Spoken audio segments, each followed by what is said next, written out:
حلال رزق اور حضرت امام احمد بن حنبل رحمۃ اللہ کا ایک واقعہ۔ حضرت قاری طیب صاحب رحمۃ اللہ علیہ نے ایک واقعہ سنایا تھا کہ ایک مرتبہ حضرت امام شافعی رحمۃ اللہ نے حضرت امام احمد رحمۃ اللہ کو خط لکھا کہ بہت عرصہ ہوا آپ تشریف نہیں لائے، آپ سے ملاقات کو جی چاہتا ہے۔ حضرت امام شافعی رحمۃ اللہ استاد ہیں اور حضرت امام احمد بن حنبل ان کے شاگرد ہیں۔ حضرت امام شافعی کا قیام مصر میں تھا، اس لیے وہاں شوافع زیادہ ہیں۔ جواب میں حضرت امام احمد بن حنبل رحمۃ اللہ نے فوراً اپنا پروگرام لکھ کر بھیج دیا کہ فلاں دن فلاں تاریخ کو آپ کی خدمت میں حاضر ہو رہا ہوں۔ حضرت امام شافعی رحمۃ اللہ نے اپنے گھر والوں کو، اپنے ملنے جلنے والوں کو اور دوست احباب اور دوسرے علماء کو ان کے آنے کی اطلاع دی، پھر ان کی دعوت اور ان کے استقبال کا خصوصی اہتمام کیا اور لوگوں سے بتایا کہ اگرچہ وہ میرے شاگرد ہیں مگر وہ ایک بڑے امام ہیں، اللہ تعالیٰ نے ان کو بڑا مرتبہ عطا فرمایا ہے۔ چنانچہ جس دن ان کو پہنچنا تھا اس دن امام شافعی رحمۃ اللہ اپنے شاگردوں اور دوسرے علماء کو لے کر ان کے استقبال کے لیے شہر سے باہر تشریف لے گئے۔ اس وقت مصر کے جو بادشاہ تھے وہ بھی حضرت امام شافعی رحمۃ اللہ کے معتقد تھے، وہ بھی امام صاحب کے ساتھ استقبال کے لیے چلے آئے اور پھر بادشاہ کے ساتھ ان کے ارکان دولت بھی، وزراء اور عمرہ بھی آ گئے۔ وقت مقررہ پر حضرت امام احمد بن حنبل رحمۃ اللہ پہنچ گئے۔ حضرت امام شافعی رحمۃ اللہ نے ان کا بڑا شاندار استقبال کیا اور پھر عزت و احترام کے ساتھ ان کو لے کر گھر پہنچ گئے اور ان کے لیے بہترین کھانے کا انتظام کیا۔ اس زمانے میں عام طور پر اولیاء اللہ اور بزرگوں کی یہ شان تھی کہ وہ کھانا بہت کم کھایا کرتے تھے اور رات بھر اللہ کی عبادت کیا کرتے تھے۔ جب حضرت امام احمد بن حنبل رحمۃ اللہ کھانا کھانے بیٹھے تو دیر تک اس طرح کھانا کھاتے رہے جیسے کئی روز کے بھوکے ہیں۔ باقی لوگ کھانا کھا کر اٹھ گئے مگر وہ کھاتے رہے۔ لوگ بہت متعجب ہوئے کہ حضرت امام شافعی رحمۃ اللہ نے تو ان کی تعریف کی تھی کہ یہ بڑے اللہ والے اور بزرگ انسان ہیں، مگر یہ تو خوب پیٹ بھر کر کھانا کھا رہے ہیں۔ لوگوں میں اور گھر والوں میں ان کے بارے میں چہمگوئیاں ہونے لگیں، لیکن کوئی کچھ نہ بولا۔ پھر جس کمرے میں حضرت امام احمد حنبل رحمۃ اللہ کے لیے رات کے وقت آرام کرنے کا انتظام کیا گیا تھا، اس کمرے میں حضرت امام شافعی رحمۃ اللہ کی بچیوں نے ایک مصلی بچھا دیا، مسواک رکھ دی، استنجا کے لیے ڈھیلے اور پانی رکھ دیا اور وضو کے لیے لوٹا بھر کر پانی رکھ دیا تاکہ جب وہ رات کو تہجد کے لیے اٹھیں تو انہیں کسی قسم کی کوئی پریشانی نہ ہو۔ اس زمانے میں رات کو تہجد کے لیے اٹھنا ایک عام معمول تھا۔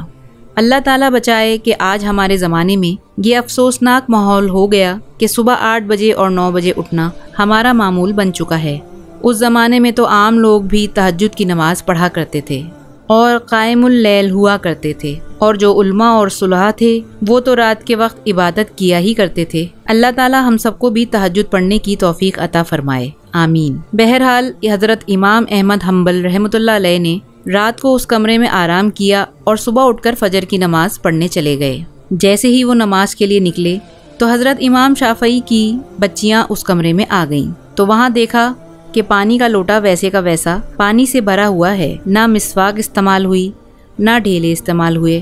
اور نہ وضو کے لیے پانی استعمال ہوا، سب کچھ جیسا تھا ویسا ہی رکھا ہوا ہے۔ اب ان کے دل میں یہ شبہ پیدا ہوا کہ شاید رات کو چونکہ زیادہ کھا لیا تھا اس لیے تہجد کے لیے آنکھ نہیں کھلی۔ جب فجر کی نماز پڑھ کر حضرت امام احمد بن حنبل رحمۃ اللہ تشریف لائے تو گھر والوں نے حضرت امام شافعی سے کہا کہ آپ نے فرمایا تھا کہ وہ تو بہت بڑے اللہ والے اور بہت بڑے بزرگ ہیں، مگر رات کو انہوں نے کھانا بھی خوب کھایا اور رات کو ہم نے ان کے وضو اور استنجا کے لیے پانی اور ڈھیلے رکھے تھے وہ بھی استعمال نہیں ہوئے۔ معلوم ہوا کہ رات کو تہجد کی نماز بھی نہیں پڑھی۔ اب حضرت امام شافعی رحمۃ اللہ کو بھی تشویش ہوئی، لہٰذا انہوں نے حضرت امام احمد بن حنبل رحمۃ اللہ کو بلایا اور تنہائی میں لے جا کر ان سے پوچھا کہ اس طرح کی باتیں سننے میں آ رہی ہیں کہ آپ نے کھانا بھی غیر معمولی طور پر کچھ زیادہ کھایا اور جس کمرے میں آپ کے لیے سونے کا انتظام کیا گیا تھا اس کمرے میں آخری شب میں استعمال کے لیے جو چیزیں رکھی گئی تھیں وہ بھی استعمال میں نہیں آئیں۔ کیا بات ہوئی؟ آپ پہلے تو ایسے نہیں تھے، کیا یہاں سے جانے کے بعد آپ کے مزاج میں کچھ تبدیلی آ گئی ہے؟ حضرت امام بن حنبل رحمۃ اللہ نے فرمایا کہ حضرت میرے بارے میں جو باتیں ہو رہی ہیں وہ درست نہیں ہیں، بلکہ بات کچھ اور ہے۔ بات دراصل یہ ہے کہ میں جس وقت کھانا کھانے کے لیے آپ کے دسترخوان پہ پہنچا اور جس وقت میں نے اس کمرے میں قدم رکھا تو میں نے دیکھا کہ اس کھانے کے حلال اور طیب ہونے کی وجہ سے وہ کمرہ نور سے چکا چوند ہو رہا ہے، اور یہ دیکھا کہ آسمان سے لے کر اس دسترخوان تک انوار کی بارش ہو رہی ہے۔ جب میں نے یہ صورتحال دیکھی تو میں نے سوچا کہ شاید اس سے زیادہ حلال اور طیب کھانا مجھے زندگی میں نہیں ملے گا، لہٰذا جتنا بھی زیادہ سے زیادہ اس کو کھایا جا سکے کھا لیا جائے، اس لیے کہ اس کھانے کا ذرہ ذرہ ایمان کو اور دل کو روشن کرنے والا ہے۔ اس لیے مجھ سے جتنا زیادہ سے زیادہ کھانا کھایا جا سکا کھا لیا، اور میں نے یہ نہیں دیکھا کہ کون کتنا کھا رہا ہے اور کون میرے بارے میں کیا سوچ رہا ہے۔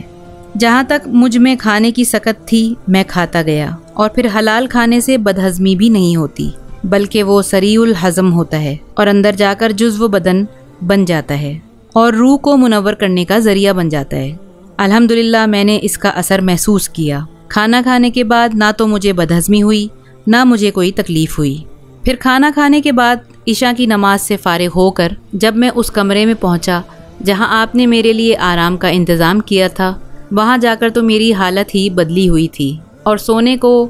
آرام کرنے کو طبیعت ہی نہیں چاہ رہی تھی۔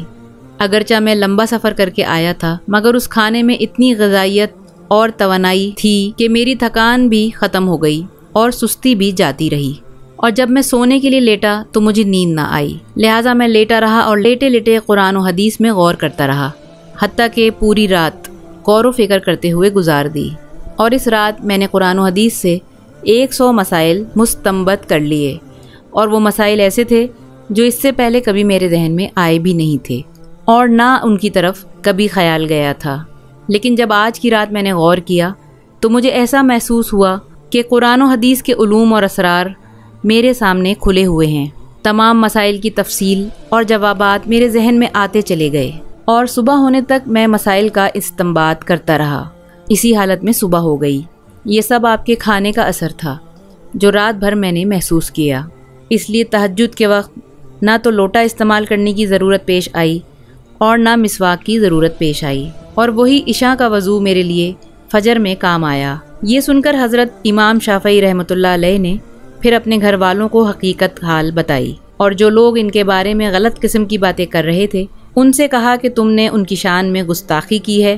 لہٰذا ان سے معافی مانگو، ان کا تو یہ حال ہے۔ واقعی ہمارے اندر جو دین کا جذبہ نہیں ہے اور دین کی طرف میلان نہیں، جبکہ ہم جانتے ہیں کہ دین برحق ہے اور آخرت برحق ہے